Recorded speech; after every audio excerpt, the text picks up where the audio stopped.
Isang matinding revelasyon na naman mga kababayan ang pinasabog ngayon nito ni Congressman Leandro Libiste at Congressman Toby Tiangco.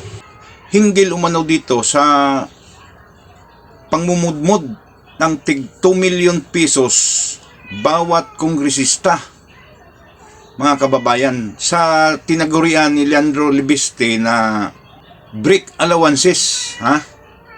Nakasanayan na umano ito or practice na daw ito sa Kongreso tuwing may break season, mga kababayan. Halimbawa, kagaya ng Christmas break, Lenten break, at saka yung undas. In-expose ito ni Congressman Leandro Libiste at hinamon niya ang mga kapwa mambabatas to be transparent. Hinamon din niya ang mga kapwa mambabatas na isa publiko ito sa mga social media platforms nila kung paano nila iginasta itong tigda 2 milyon na umano'y brick allowances. Ayon pa kay Toby Tiangco, mga kababayan, nakatanggap umano siya ng 1.5 million na undas bonus. So ibig sabihin, noong nakaraang taon is November 1 and 2 yan yung All Saints Day at All Souls Day Undas, nakatanggap umano siya ng 1.5 million. So, hindi pa umano siya nakatanggap nitong Christmas bonus at saka nitong Lenten bonus. Sumantakin mo yan, mga kababayan, Dagdag pa ni Congressman Leandro Libiste, ito ang malupit, na ang source of fund umano dito, itong pinamimigay ng Kongreso sa mga mambabatas, galing umano sa maintenance and other operating expenditures. Source of fund o ang pinagkukuhanan nitong pinamumudmod na bonus nitong mga mambabatas natin. Mantakin mo yan, mga kababayan, Instead na gamitin ito sa mga maintenance and other operating expenditures, kagaya ng mga bills, ilaw, tubig, building maintenance. So, malamang sa malamang, kinonvert nila ito into form of bonus.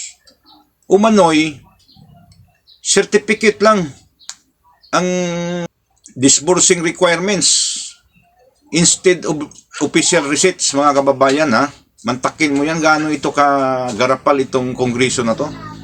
So malinaw ito na graft ang corruption ito. Galing sa maintenance and other operating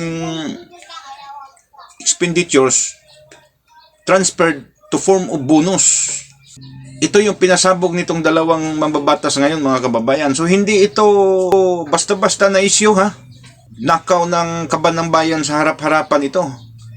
Biruin mo, ilang congressmen lahat, ilang mambabatas lahat ang Philippine Congress natin. Mayroong 318 congressmen. Kung hindi ako nagkakamali, 318 congressmen. Ang district representative nito ay nasa 254 at saka yung party list 64. So 318 times 2 million. Nasa 636 million. Isang bonusan lang yan. Halimbawa, Christmas bonus. Kapag may tag 2 million sila. So, 636 million yun. Times 3 natin kasi tatlong bigayan ng bonus daw Undas, Christmas, Lenten. So, yung 636 million, times 3 mo pa yan. Gaano kagarapal itong kongreso natin kung totoo ito lahat na